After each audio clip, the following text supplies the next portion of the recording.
अब जब हम अंदर की यात्रा करने चले तो हमें ये भी जानना चाहिए कि हमारे अंदर क्या है, हमारा शरीर क्या है, हमारी देह क्या है, हमारी जिस्म क्या है, हमारी बॉडी क्या है, उसके अंदर क्या है। बाहर से तो हम बहुत अच्छे से तैयार हो जाते हैं, होते हैं ना, मेकअप भी कर लेते हैं, पर अंदर क्या है ये आपको जानना है। हमारे अंदर विकार भरे पड़े हैं, विकार भरे पड़े हैं।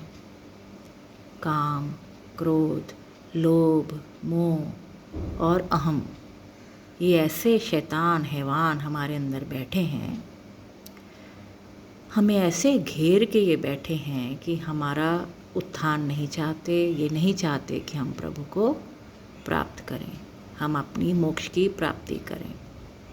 और इसीलिए इन्हीं बंधनों से हम बार बार मृत्युलोक में जन्म लेते हैं, फिर गर्भ में आते हैं, फिर मरते हैं। ऐसे ही होता जा रहा है। कभी पशु बनते हैं, कभी पंछी बनते हैं, कभी कुछ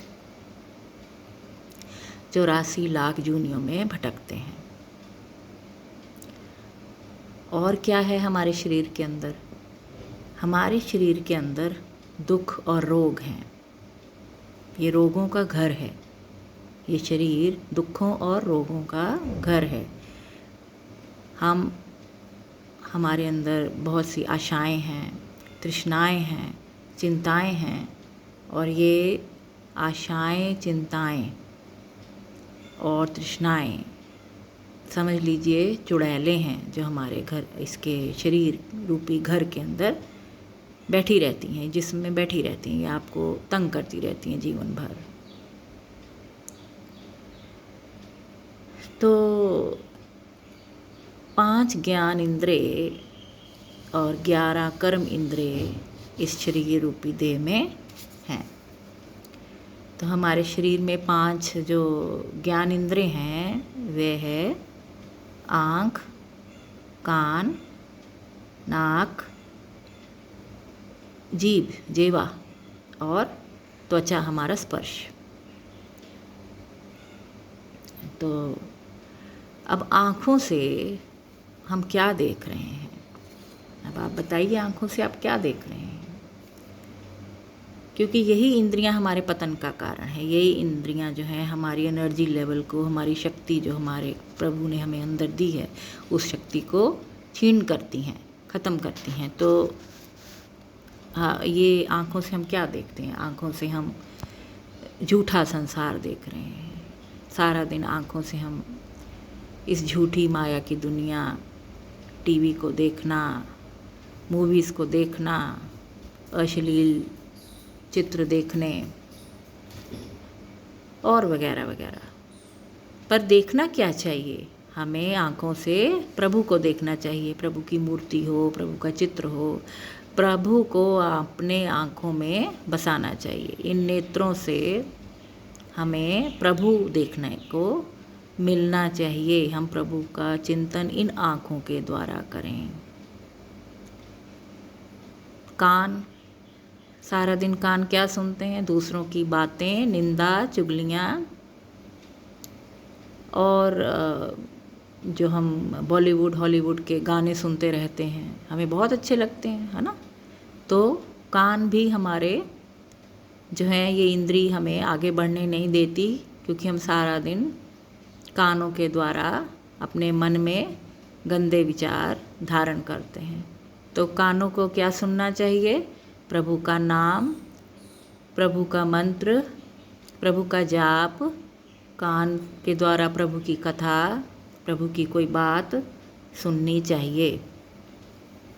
अब आता है नाक। नाक से हम कैसी कैसी सुगंधी लेते हैं। भोजन की सुगंधी जो हमें और भोजन की तरफ, कई लोग होते हैं बहुत पेटू होते हैं, बहुत खाते हैं, तो भोजन, कई लोग भोजन के बगैर नहीं रह सकते। एक दिन उनसे बोलो आप उपवास कर लो, नहीं रह पाएंगे। भोजन की चाह, अच्छे अच्छे पदार्थों की चाह। पर एक साधु को जो मिल जाए वो उसी में संतुष्ट होता है। नाक से हम ऐसी सुगंधी लें जो कि प्रभु के फूलों की सुगंधी हो। हमें अच्छी सुगंधी लेनी है, तब जो अंदर का हमारा शरीर का वातावरण जो है वो सुगंधित हो। फिर क्या आता है? जेवा, जीभ। जीभ हमारी सारा दिन चलती रहती है। हम क्या क्या बकवास बोलते रहते हैं, है ना? आलतू फालतू की बातें बोलते हैं ना, वो बकवास हो गया। कभी किसी की बात कर ली इस जीभ ने, कभी निंदा उठा ली, कभी जो है किसी का अपयश कर दिया। तो जेबा को क्या बोलना चाहिए? जेबा को प्रभु का नाम बोलना चाहिए, प्रभु का जाप करना चाहिए, प्रभु का चिंतन, प्रभु का कीर्तन, संकीर्तन इस जेबा के द्वारा प्रभु की स्तुति, प्रभु का नाम जो है वो बोलना चाहिए। मंत्र का उच्चारण करें, कोई वेद शास्त्र पढ़ें, रामायण पढ़ें, महाभारत पढ़ें, भागवत की कथा पढ़ें, इतने पुराण हैं वो पढ़ें, कोई अच्छे विचार, कोई साधु संघ की कथा पढ़ें, तो उसके अंदर आपके मन में, शरीर में वैसा ही होगा। फिर आता है हमारी त्वचा, स्पर्श। अब कई लोग बहुत ही ज़्यादा त्वचा स्पर्श अपने स्किन की तरफ आकर्षित होते हैं। हमारा गोरा रंग है, हम इसे और कैसे संवार लें? होता है ना? और क्या क्या स्पर्श करते हैं? काम के अधीन होके हम अपनी चमड़ी को, अपनी त्वचा को महत्व देते हैं। काम वासना के अधीन होके हम सोचते हैं कि ये चमड़ी ही जो है वो हमें आनंद दे रही है, इसको छूने से, स्पर्श करने से हमें आनंद मिल रहा है। बट ये आपका भ्रम है, ये एक झूठा पल भर का आनंद, पल भर का स्वाद स्पर्श से होता है। अब ये सारी 5 इंद्रियां जो हैं हमें नियंत्रण करनी है, इनको कंट्रोल करना है, नियंत्रण करना है इनको। तो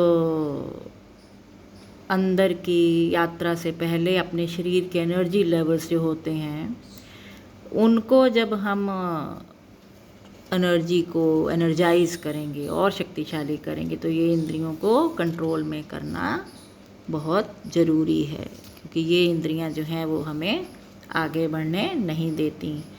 तो त्वचा, आँख, नाक, कान और जिह्वा पे कंट्रोल करना, नियंत्रण करना आपको हमेशा ध्यान रखना है। आप क्या देख रहे हैं, क्या कानों से सुन रहे हैं, जिह्वा से बोलने से पहले 20 बार सोचिए आप क्या बोलने जा रहे हैं। स्पर्श आप किसका कर रहे हैं? क्या उन साधु की चरण धूल का स्पर्श करते हैं, उसको धूल को माथे में लगाते हैं? क्या आप मंदिर में जाके स्पर्श करते हैं, प्रभु का चिंतन करते हैं? किसको स्पर्श करना चाहिए? उस प्रभु को स्पर्श करना चाहिए। साधु की धूल अपने माथे में लगा के स्पर्श करना चाहिए, जिस धूल से हमारे अंदर की ये 5 इंद्रियां कंट्रोल में आए और हमारे अंदर के विकार जो हैं वो दूर हो जाएं। तो इसलिए शरीर में ये 5 इंद्रियां बहुत ज़्यादा खतरनाक हैं और अंदर की यात्रा के लिए हमें इन इंद्रियों पे कंट्रोल करना है। जहाँ हमने बाकी कदम उठाए थे, हमने अनुशासन सीखा था, मन की सफाई सीखी, सत्संग करना सीख लिया, नियम में आगे प्रार्थना करने लगे प्रभु से। अब हमें इन इंद्रियों पे भी नियंत्रण करना है। और हमारे अंदर क्या है शरीर में बताइए? हाँ, अंदर हमारे 3 ताप चढ़े रहते हैं, आदि, व्याधि और उपाधि। जो इन्हीं 5 इंद्रियां जो हैं, शब्द जो हम अपने जिह्वा, स्पर्श, रूप, रस और गंध, इन 5 विकारों का घर भी हमारी ये देह है, हमारा ये शरीर है। और ये क्यों ऐसा है? क्योंकि हमें अविद्या है, हमें अज्ञान है, हमें पता नहीं कि हम प्रभु की प्राप्ति कैसे करें।